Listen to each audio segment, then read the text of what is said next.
This is Growth Guide, a podcast exploring the depths of curiosity, questioning everything in the name of growth.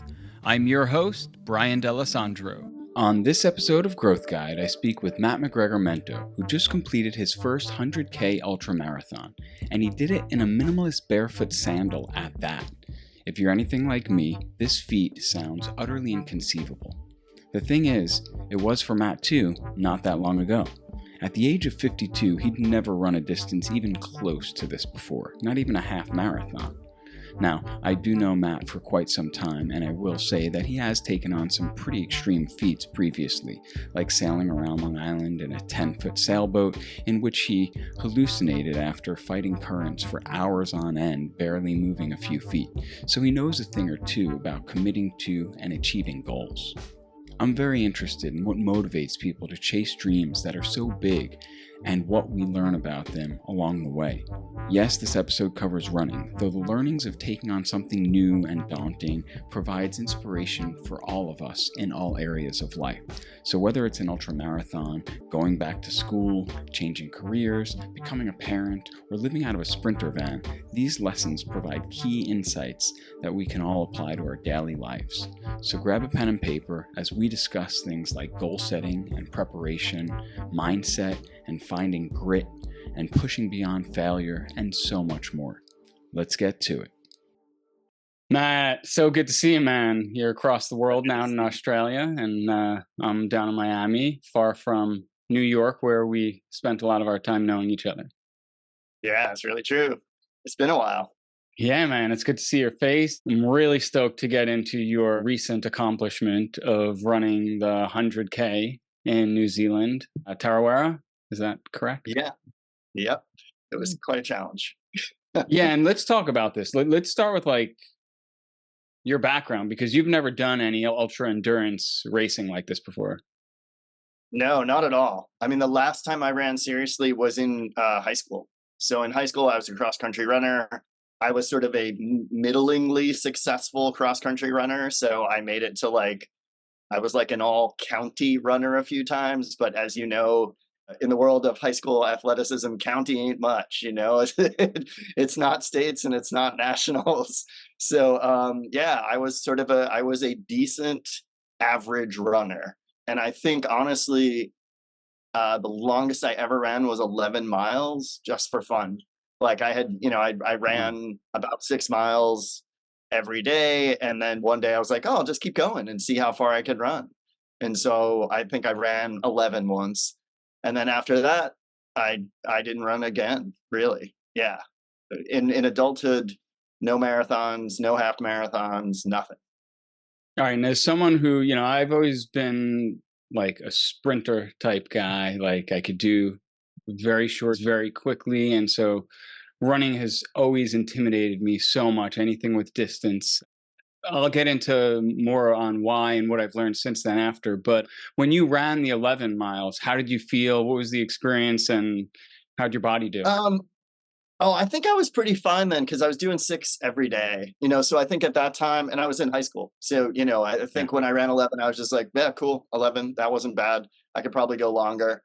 And I do think, as a kid, I was a person I was terrible with pacing myself. I remember races where at the gun, I sprinted ahead of everybody and then just died a quarter way into the race.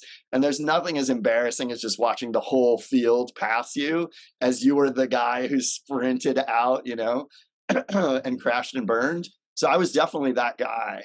And then I honestly did the same thing. So post-college, I did cyclocross racing, which is a very weird variant of, it's a winter cycling sport that's done in the snow and the rain and the ice.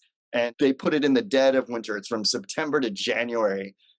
And it's brutal. And I did the same thing. I would hammer and then I would burn out. And then I would just slog the last bit of the race, just try and make it through pitifully. So yeah, pacing was never my strong suit. So clearly you've gotten somewhat of a handle on that. Now, do you attribute that to age and wisdom because it doesn't afford the luxuries of youth, or what was it? I think it's a few things. I mean, one, ironically, I think it's kayaking. So I've done a lot of long distance kayaking. And in long distance kayaking, the trick is, find a comfortable paddle pace and ergonomics of a good paddle that you can do forever, right? Like, there have been times when I've gone paddling for 7 hours with people, and 7 hours is a long time to do anything. And if you don't have that right kind of stroke, you're done. And I think through kayaking, I learned the whole idea of that sort of easy pace. Like, what is your easy pace? And that somewhat translated when I went back to running. I was like, oh, it's like kayaking, like find that effortless pace. And so pretty early on in my training, I kind of became obsessed with optimizing my pace and optimizing my efficiency. So there were a number of things from the get-go that I did to try and find that like super, super efficient pace. And actually I have a funny story about that I can either tell you now or tell you a little bit later, where somebody commented on it and I was surprised. Yeah, go But for it. so when I run, I look like an idiot. Like I've seen videos of me running and I look like the schlubbiest old man who's like kind of puttering in place. It is like the most inelegant thing you've ever seen. And I always was a little embarrassed by it, but honestly, it feels right? Like it feels right in my body. And I've been finding that easy pace for a while. So in my running club, my coach is an elite runner. He actually, so they had the same race that I did. They had 100-mile version of that race. He placed 10th in that race. Aaron Wow. Dower. Yeah, and he's amazing. And so my coach came to the club at one point with I believe it was either his father or his father-in-law. And he was this sort of kindly old man. And at one point he said like, oh, you have a really nice cadence. And I was like, oh, thank you, old man that I don't know. And he's like, it's really compact. It's really efficient. I wanted to get a picture of it or video of it. And I was like, oh, well, that's very kind of you. And I thought he was just sort of being nice. But then I'm like, wait a minute, most non-runners wouldn't talk about any of that. And so at some point I was talking to Aaron, my coach, and I said, oh yeah, that was very kind of your father or father-in-law. And he's like, oh yeah, he's run sub 3-hour marathons. He's trained with like some of the preeminent Olympic coach of his time was a friend of his that he used to do runs with. So when that guy complimented my little puttering pace, he actually knew what he was talking about. That was something that was very encouraging to me. And it's funny, out on the ultra course, running with other people, I'm like, oh, these are my people. Like this is how I run. Like everybody seemed to be doing that little kind of shuffle pace. They call it like the ultra shuffle. But in club running, don't see that. In club running, most people don't run like that. But that's how I was running to sort of train myself. Yeah.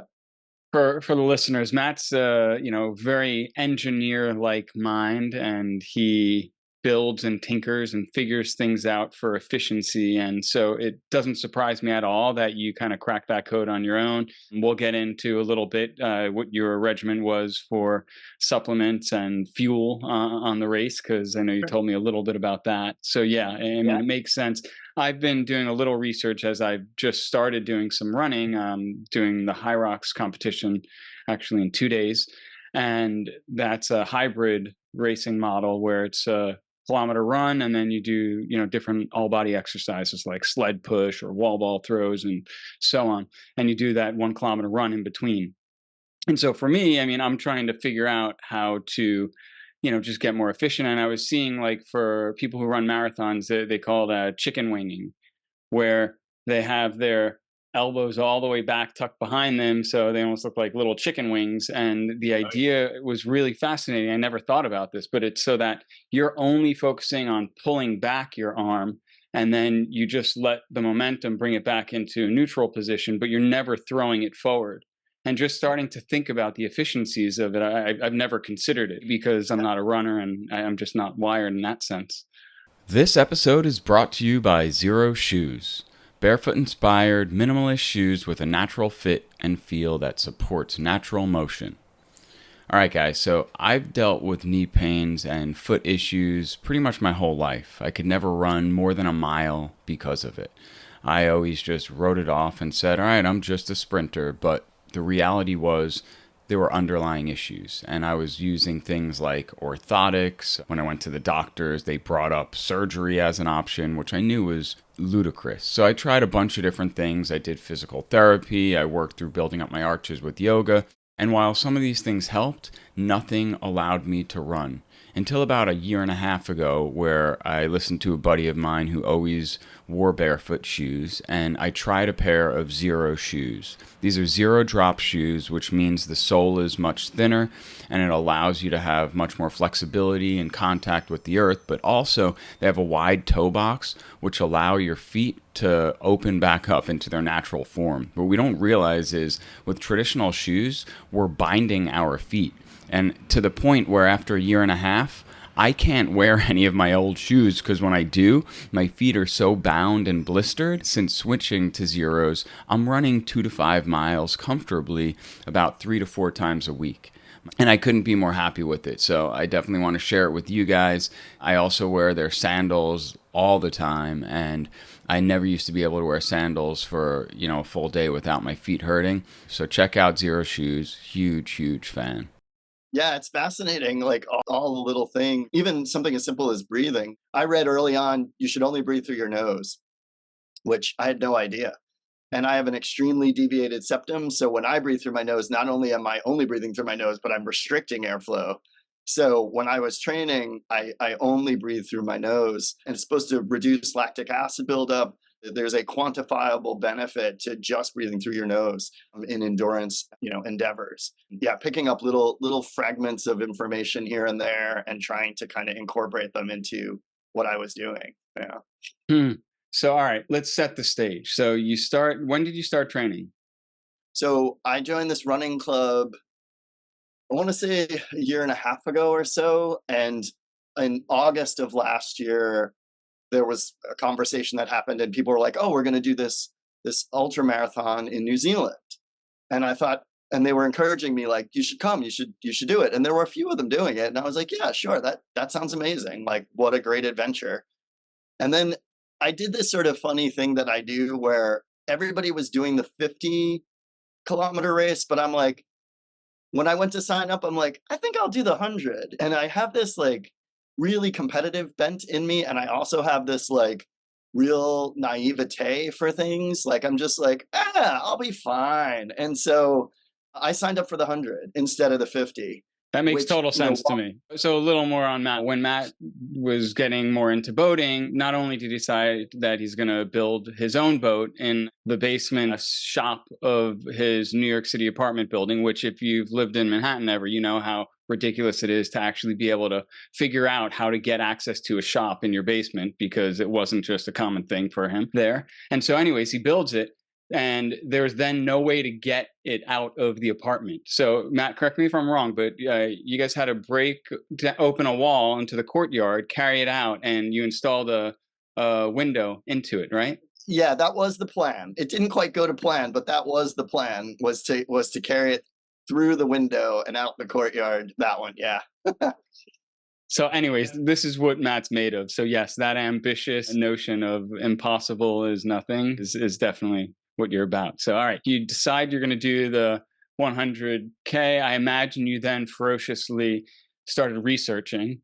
Yeah. Well, I mean, the first thing I did too was to get a coach, right? As I mentioned, Aaron in our running group is an amazing runner and a gifted coach, and a few other people in the group were being coached by him. So that was really the first thing I did. And that really opened me up to the whole world of really what it means to train for an ultra. But I almost felt like I had to convince my coach to train with me. Like, I felt like I needed to justify, first of all, me saying I want to do 100K right off the bat, having never done a half marathon, never done a marathon. It seemed beyond ambitious, and I wanted to kind of give my bona fides to my coach.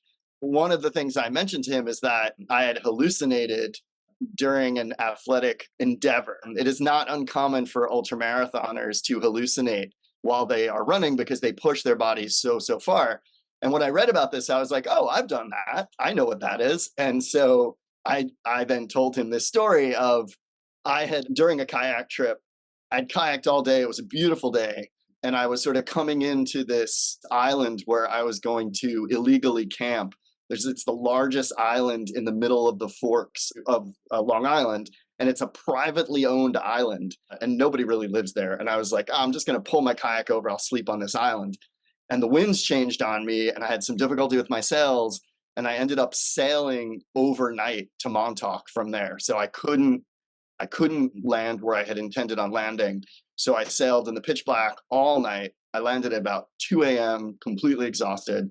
I slept on the beach, got up, and then started sailing again. So I sailed out. I was going to round the fork at the lighthouse, and I ended up getting blown out to sea, 2 miles out to sea.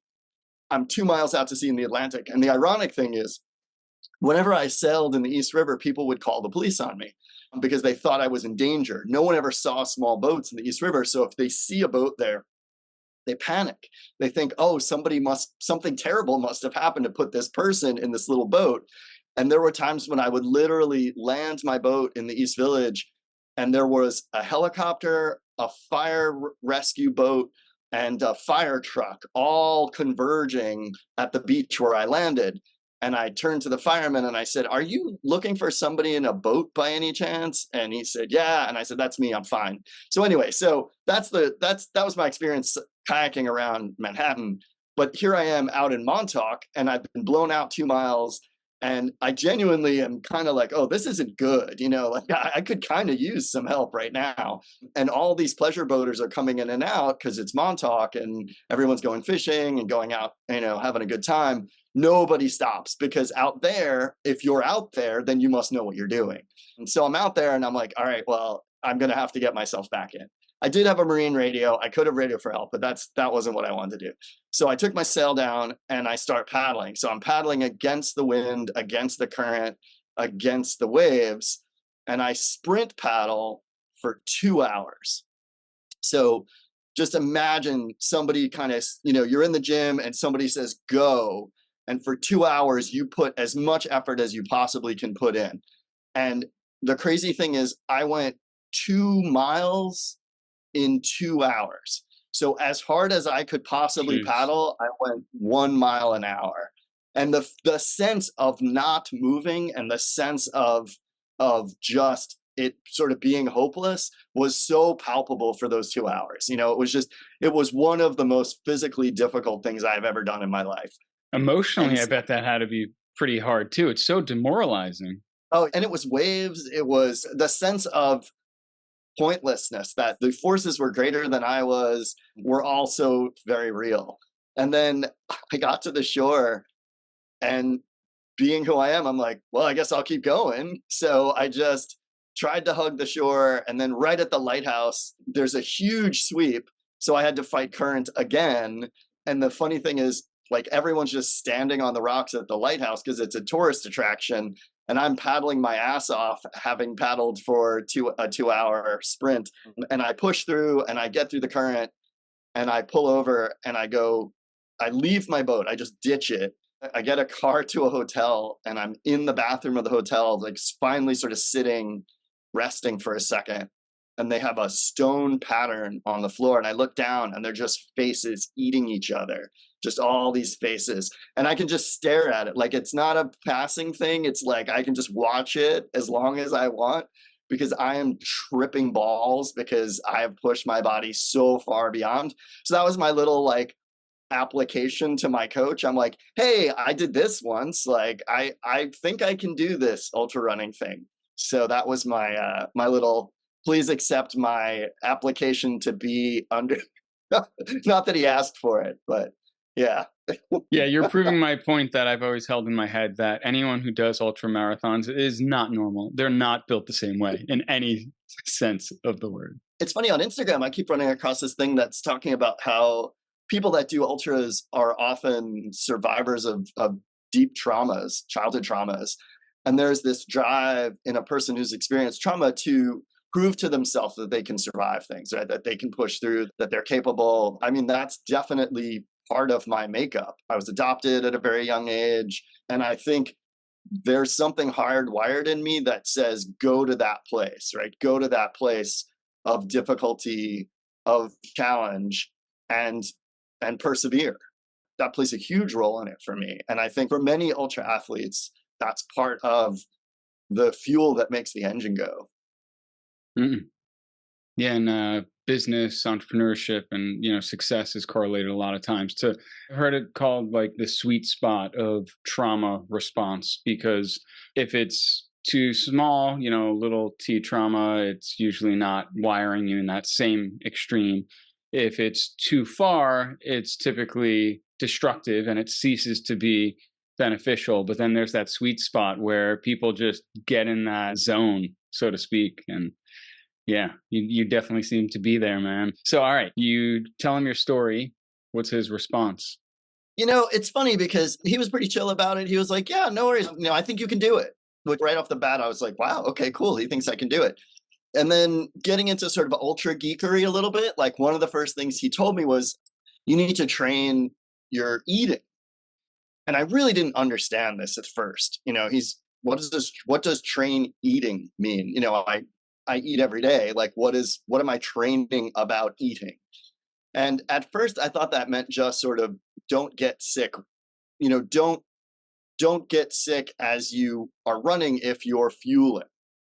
But it's actually even more nuanced than that. So the idea is basically almost, there's no human body that can run that length of time without taking in fuel, right? Like we have a limited amount of glycogen stores of fat, and you can only tap so much of that before you, in ultra and in cycling, they call it bonking, right? So, when you bonk, you just like, you're out of fuel, you're out of gas, and you just you're done. So the notion is, as you're doing this activity, you're fueling.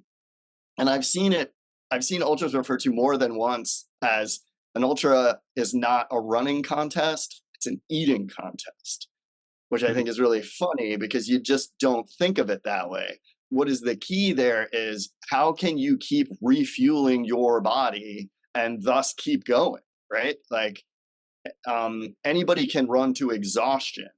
That's not the game, right? The game is, how do you run beyond exhaustion? How do you keep your body going? And so fueling was something my coach pointed out very early on as something that I needed to figure out.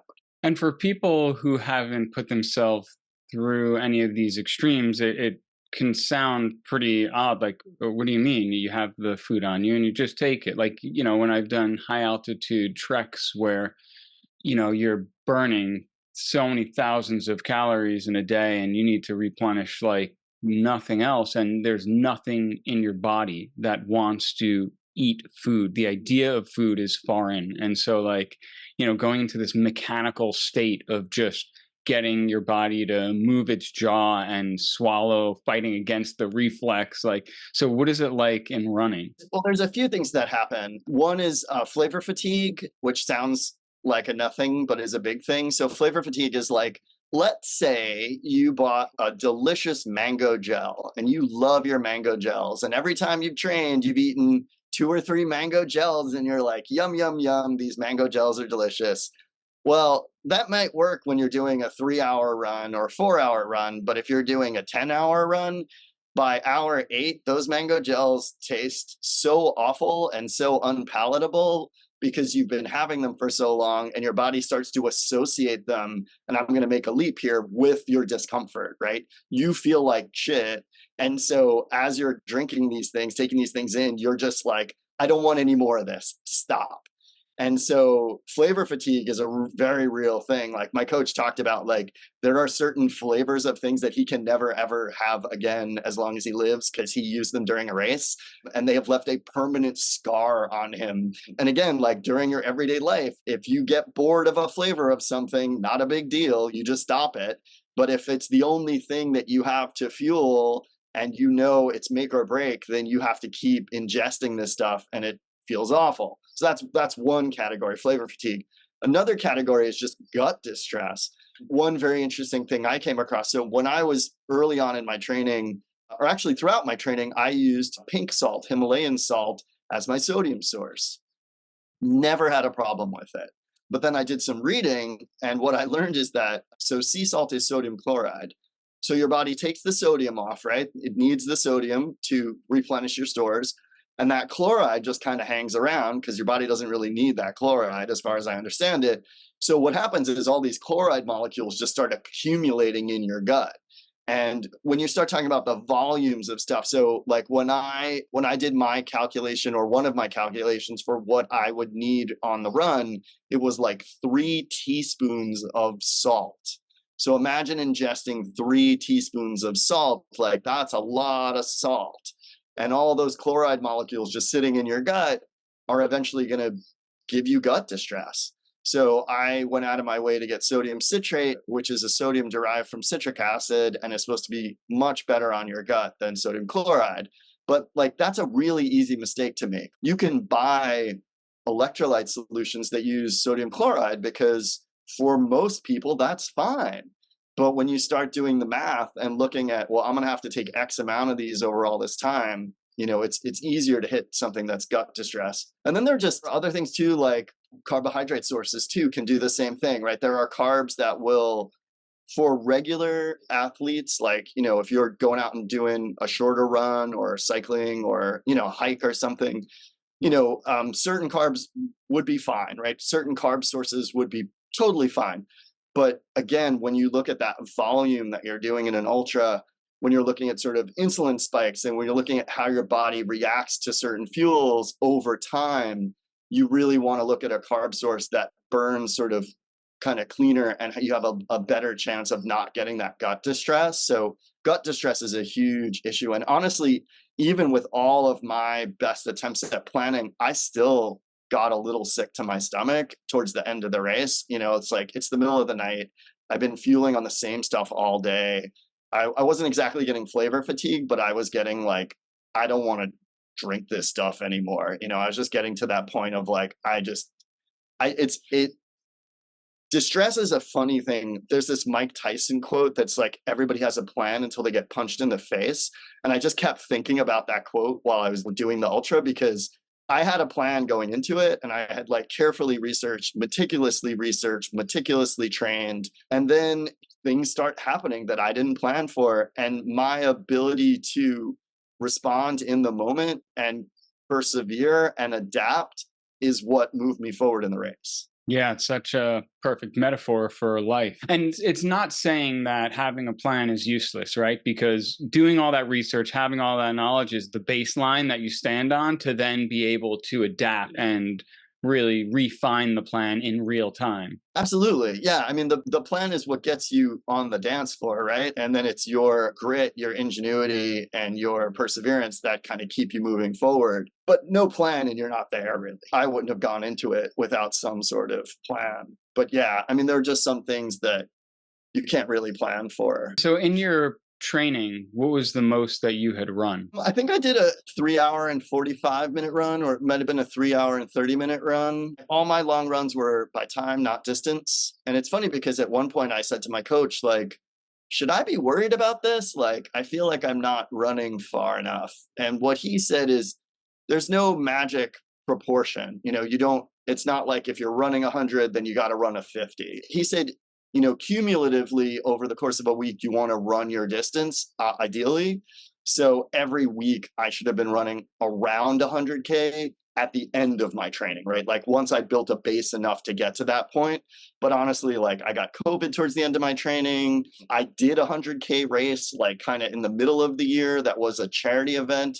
That was a backyard format. So you line up every hour on the hour and you run 4K for 24 hours. So it's a very, very different format. It allows you to do the distance, but it also allows you to take rests.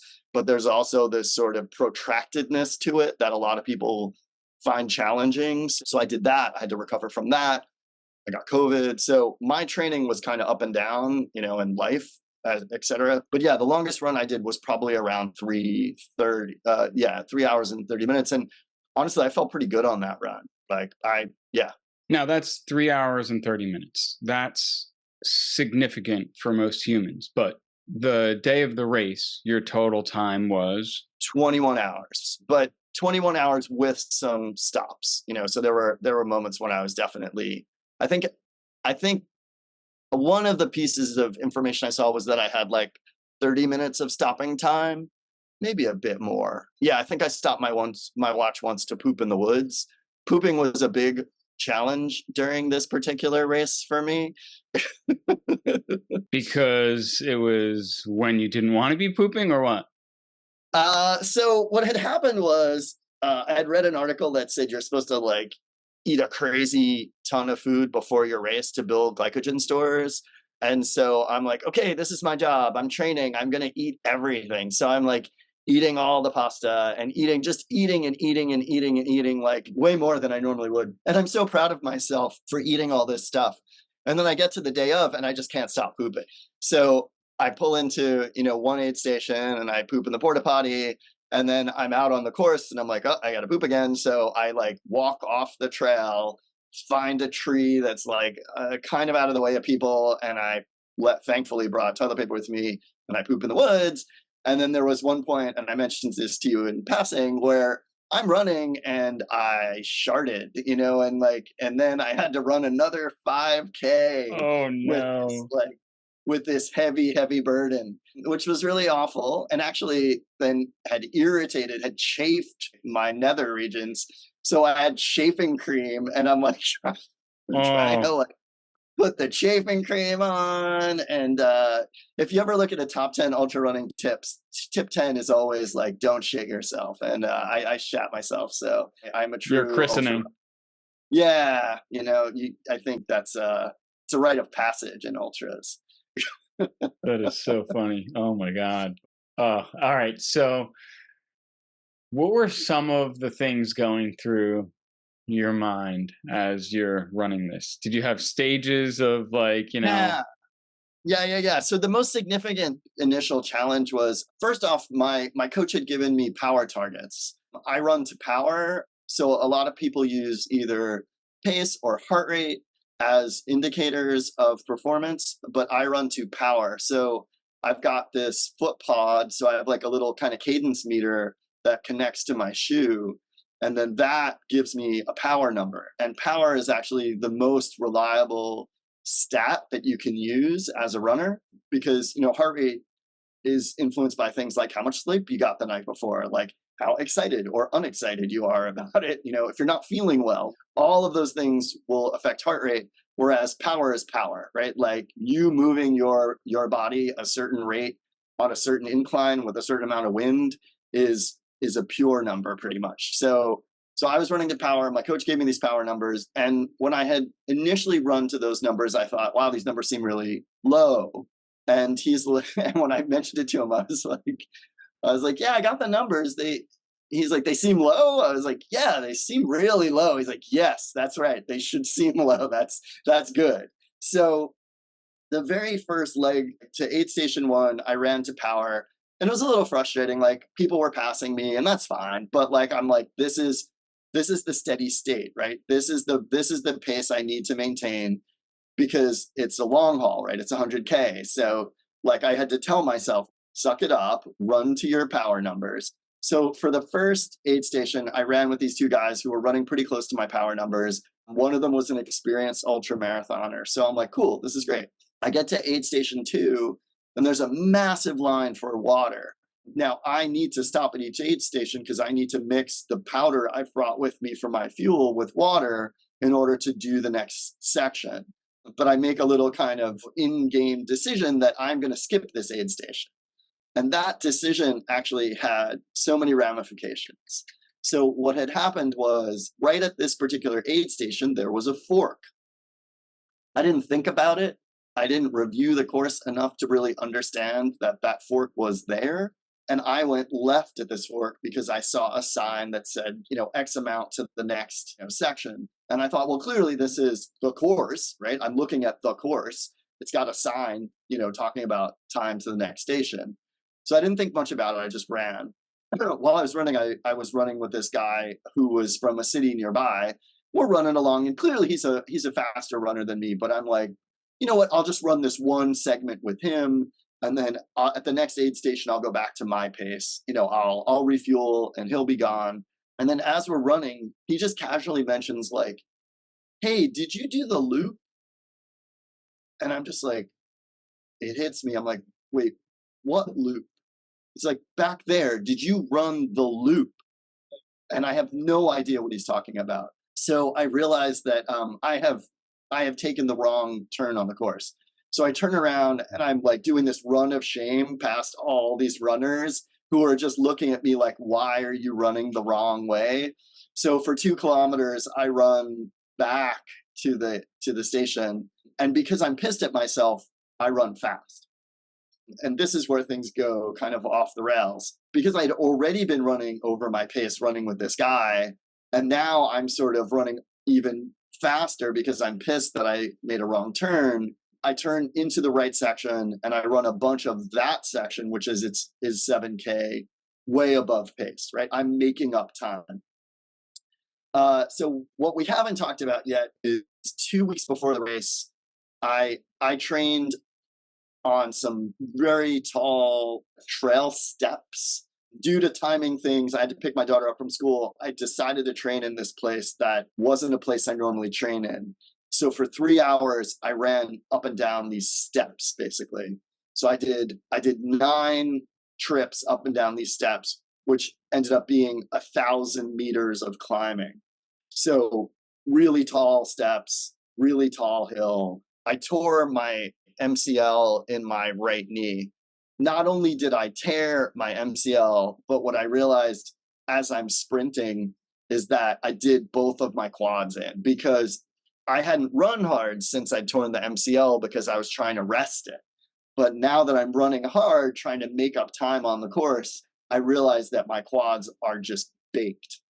And so now I'm worried, right? Now I'm on the course. I'm only at the second aid station. There are 9 aid stations total, and I'm feeling my quads are not happy at all. So that was sort of the beginning of the race, right? Like starting off the race, I have taken a wrong turn, and I have realized that this damage that I did in training is probably worse than I thought it was, because both of my quads, which I need, are really unhappy fairly early on in the race. And this is not many hours into the race. Like I had done long runs much longer than this at even a higher pace than that and felt fine. But already the race is like not off to a good start. Man, and so easily that mental game could get thrown off, where you start telling a story of how dangerous this is for your quads or your knees or any of that, and get yourself to just psych out and quit. So you get angry at yourself, pissed that you made the wrong turn. And so then you start pushing it. Then you're like, oh, fuck, like I'm getting hurt. My legs are spent. What's going on in your head? Because I'm always fascinated in running. Like whenever since I've started running, like it's a great tool to just really watch that monkey mind and see what the inner voice is saying and what state it's in. Yeah. So what happened to me was I just I was in rehearsal mode. So I was rehearsing the speech I was going to say to people when I finished the race. And the speech was basically what I just said to you. It was, 2 weeks before I did this run, I hurt my legs. And then when I was on the course, I felt that I'd hurt my legs. And I just the monkey brain just kept refining and rehearsing that speech because of shame, right? Because of the shame that I had injured myself so close to the race. And this was where, the MCL tear, that whole shame spiral was like very, very present, right? I'm like, I can't believe 2 weeks out, you hurt yourself doing a stupid thing. Oh, and the wrong turn. Oh my God, the wrong turn was the thing. That was the thing more than anything. And because you skipped the station, right? So you could just keep layering it on. Yes. And so I kept rehearsing the speech of making the wrong turn, right? Like, and how I had exactly how it had happened and how I'd missed the sign, and just I was stuck in this loop about missing the turn and missing the turn and missing the turn, and like that's all I could think about was missing the turn and missing the turn. And I'm still running, thankfully, right? Like, but I'm running with this sort of constant weight of thinking about missing the turn. And ironically, when I did kind of come back and finish the loop, I started running with a woman who missed the turn. And so we both had this sort of processing of missing the turn together. And I think we both kind of got to a place where we could kind of forgive ourselves and move forward. But we were both pretty upset. Yeah. All these But things you don't quite think of, right? Like the idea of running these ultra distances physically is one thing, but man, the mental and emotional game that goes into it. I mean, it ends up, as long as you've trained, that's the bulk of the self competition, right? what's interesting, I think, is that, people talk about the mental game, and the mental game is super, super important. But I think what people don't often talk about is the body is a roller coaster. And you'll experience this if you do longer training sessions. You'll definitely experience this. Actually, even in a shorter session, that notion of like warming up, like how shitty you feel when you start a run versus how you feel once you're warm, that cycle repeats itself. And that's what you don't know if you don't keep running. You will reach a point where you will no longer feel warm. You will feel bad again. Mm. And then that bad feeling will go away and you'll feel good again. And the trick is to run through no matter what. Okay, you don't feel good, run. Okay, you feel good, run. I remember I heard this great quote by an Olympic athlete where she talked about the rule of thirds. Like, she'd had a bad performance and she was talking to her coach. And her coach said, you just have to think of the rule of thirds, which is like a third of your event should be okay, just okay. Another third of your event should feel good. You should feel solid. And a third of your event is probably going to feel like shit. And if that gets skewed, if the whole event feels like shit, then clearly something is wrong. Or if the whole event feels great, then something is wrong. And if the whole event feels just okay, something is probably wrong, right? Because the natural ebbs and flows of our body during an athletic endeavor is going to have that cycle. It's going to go from okay to good to shitty and keep cycling. And I think that's the thing that the mental side has to remember that and keep going, right? The mental side is going to kind of ebb and flow in similar fashion. And the trick is just, how do you find the will to keep moving at whatever level? And I think that's the other thing too, is just towards the end of the race, I sat down at an aid station and it was the middle of the night and my body cooled off. I was sort of giving myself a rest, but what actually happened is that my muscles cooled down and I started shivering. And this was a huge problem, right? Because now my muscles are cool, I'm shivering uncontrollably, and now I've got to fix that. So I have to restore my core temp. So I'm getting soup and tea.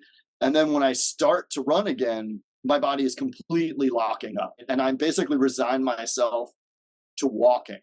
And I still have basically a little less than a third of the distance to go.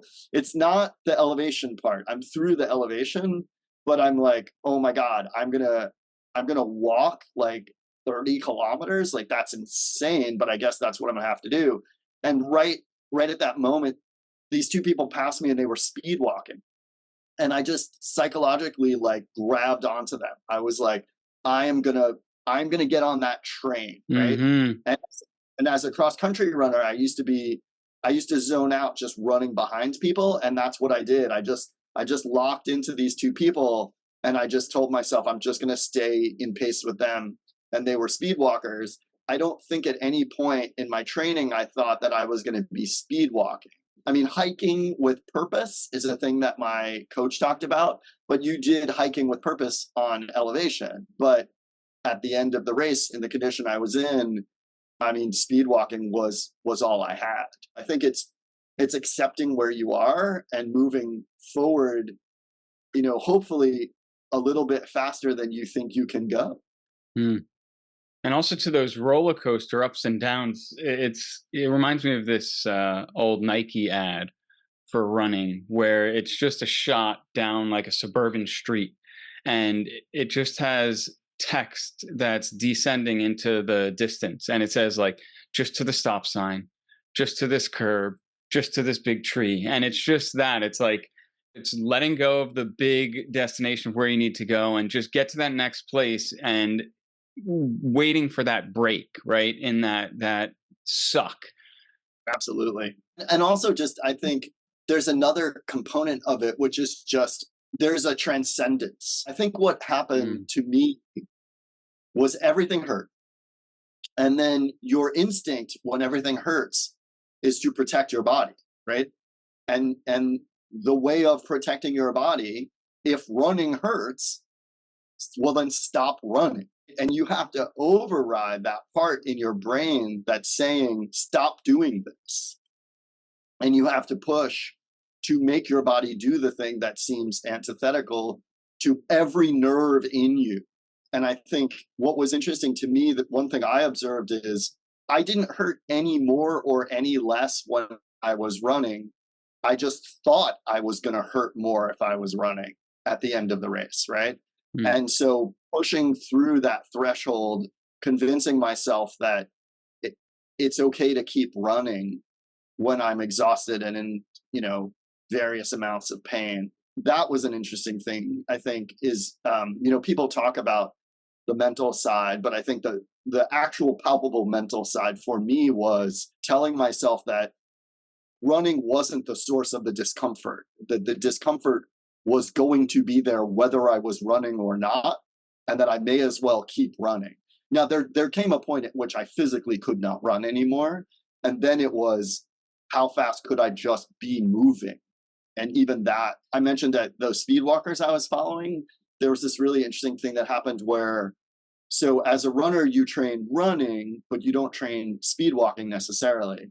But the reality of it is, for a novice ultra runner like me, there's going to be a chunk of speed walking like that. Like it's just going to happen. Because I didn't train speed walking, the tendons in my ankles flared up. And this apparently happens. I spoke to the medics after my race, and they said, oh, this is super typical.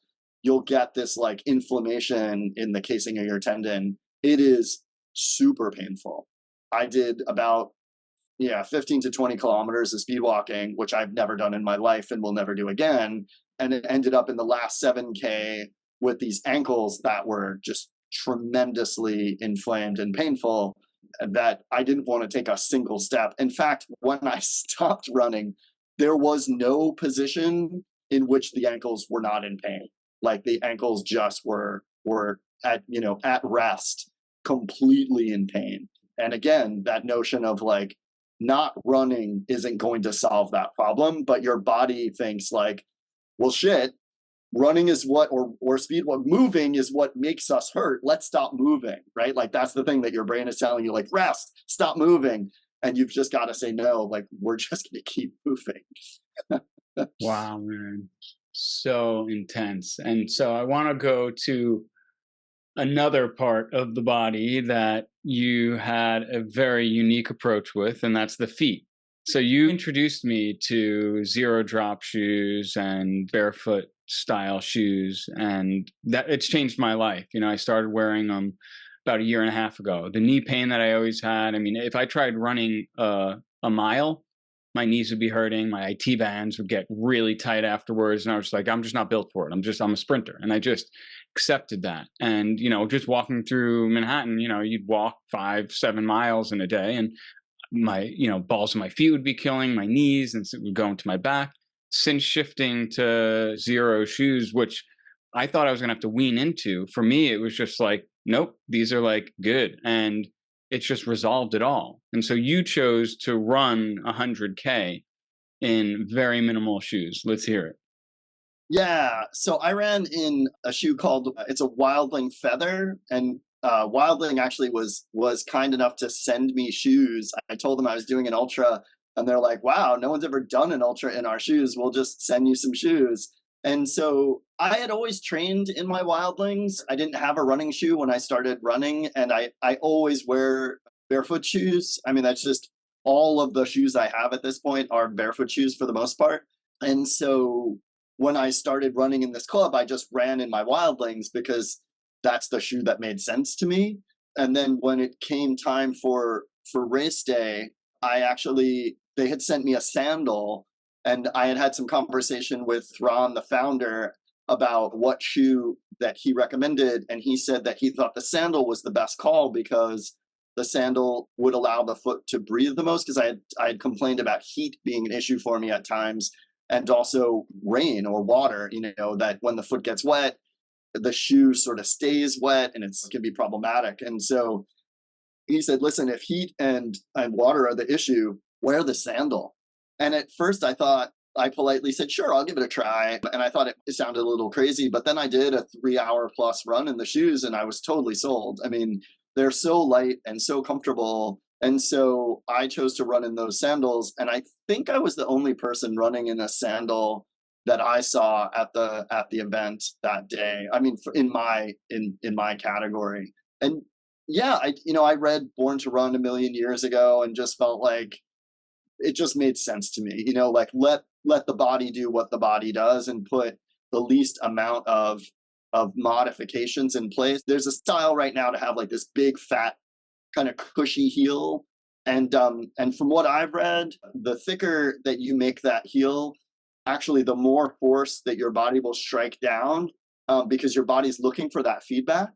And so they've measured like if you keep adding more cush to that heel, you're actually sending more and more force up to your knees and up to your hips just by the nature of how the body works. Whereas if you run in a barefoot shoe, you run much more delicately. You let your foot be the spring that it's supposed to be and dampen you change the way that you impact the ground, and you let sort of, the body do what the body does.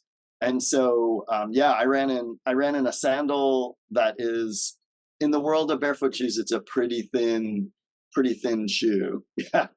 Yeah, I'm going to link to it here and I'll throw an image up for anyone watching. Yeah, it's remarkable. So how did it fare? Like compared to others, how are your feet afterwards?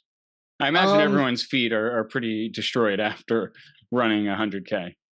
Yeah, I saw a guy the next day on crutches with like multiple bandages on his feet, which, it happens. I didn't have a single blister.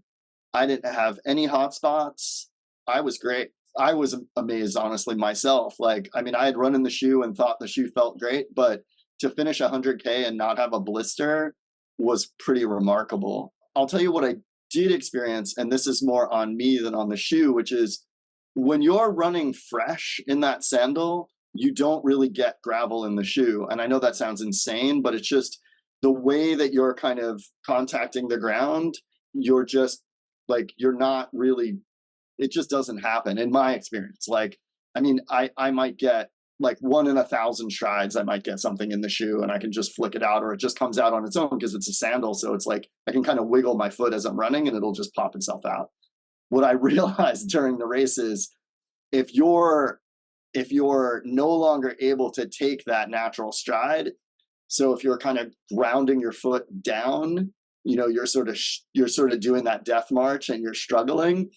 If your toe kicks into a pile of sand, that sand is going to come into the shoe. And so I definitely had moments where in my sort of speed walk or in my kind of shuffle, when I got tired enough, I would kick some gravel back into the shoe. But again, because it was a sandal, I could usually just sort of wiggle it and shake it out. There was literally one point at which a piece of gravel got stuck that it was a little higher up on the arch. And I reached down, but I wanted to keep moving and I kind of ignored it. And when I finished the race, I had like a slight kind of irritation there, like I had like a little like sore cut there, but that was it. I mean, which was pretty crazy. And then the only other thing, and it's just like comes down to foot sensitivity. So, if you pound your feet long enough, they get sensitive. Coming into the end of the race, there was a descent that was just big rocks, big pointy rocks, gravel. And again, the brain just tells you like, don't do that, like don't. And I think foot sensitivity is a funny thing because ironically, I'm a person with pretty sensitive feet. And I have to remind myself sometimes that even if something feels uncomfortable on my feet, it's not harming me, right? It's not hurting me. And I think if you turn that off, then you can walk over things that sometimes you go kind of, ooh, ow. And the ooh, ow is actually me protecting my feet versus me just going, oh, feet are sensitive and this is how it works, Towards the end of the race, there was a descent where I just slowed right up because I couldn't override it anymore. I couldn't, like earlier in the race, it just didn't hurt, frankly. 93 kilometers into the race, my feet have just been pounded on for so long. They're irritated, they're sensitive. And that was a point in the race where it was tough.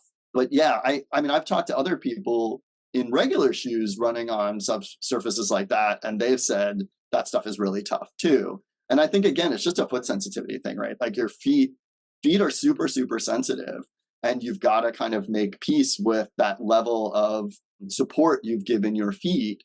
And that was one of the things, I did bring like a slightly thicker insole that I put in at one point, but yeah, it's, I'm glad that I made the choice to run in the sandal. I think my feet fared better than most people that I saw. I mean, certainly more than most people.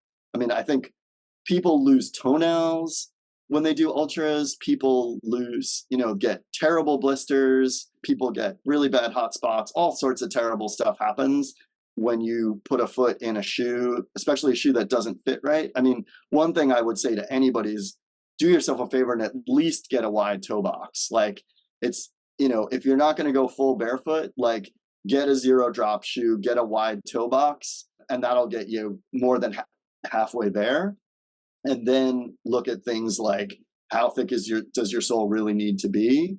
But yeah, I mean, I'm happy with my decision to run in the sandal. I think there were aspects of my feet that I fared much better than other people. Counterintuitively, I would say, right? I didn't even wear socks.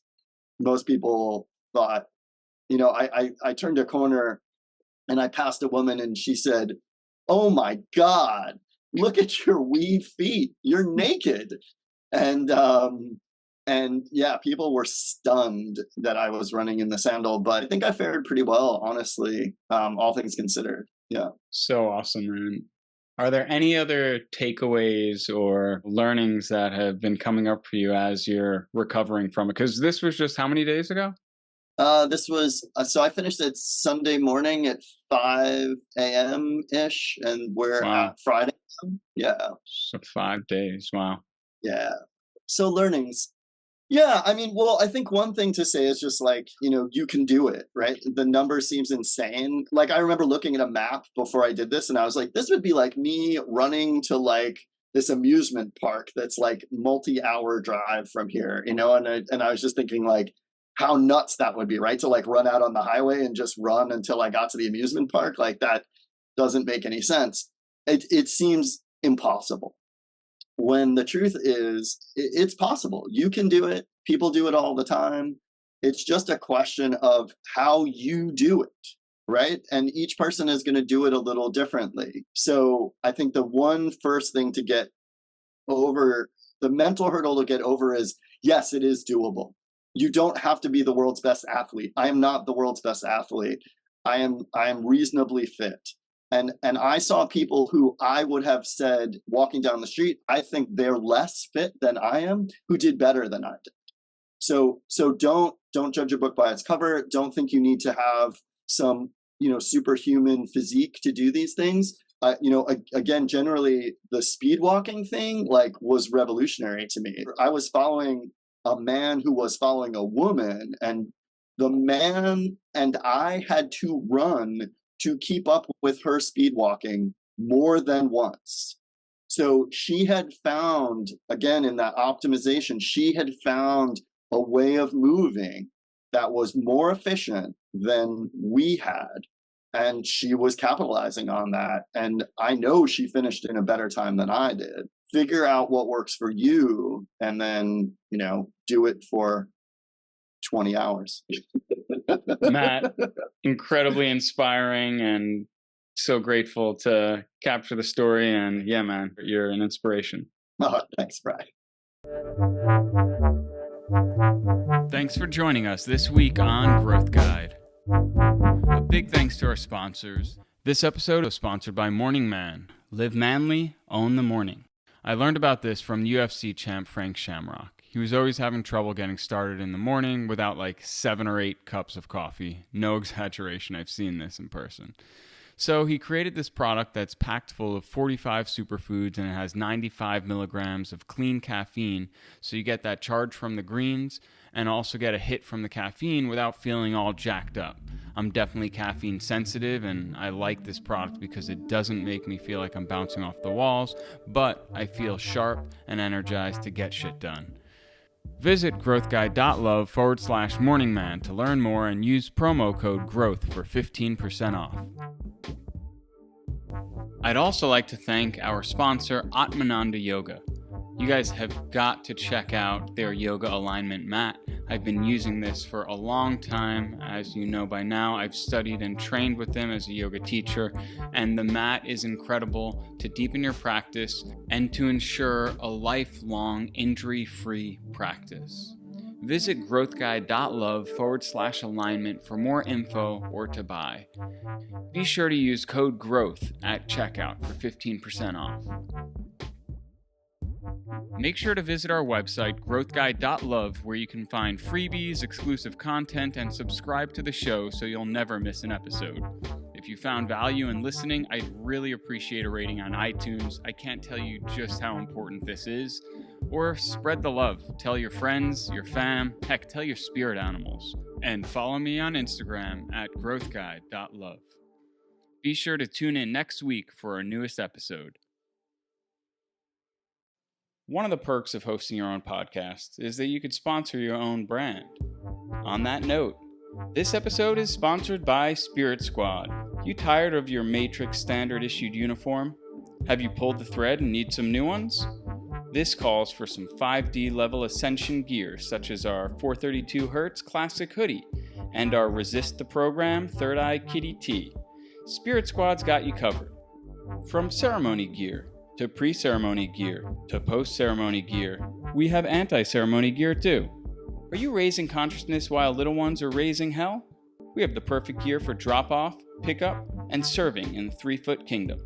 While you're at it, Spirit Squad has mini sizes, like our Feral Child shirt, strong enough for your little, yet sends a message to the fearful and weak.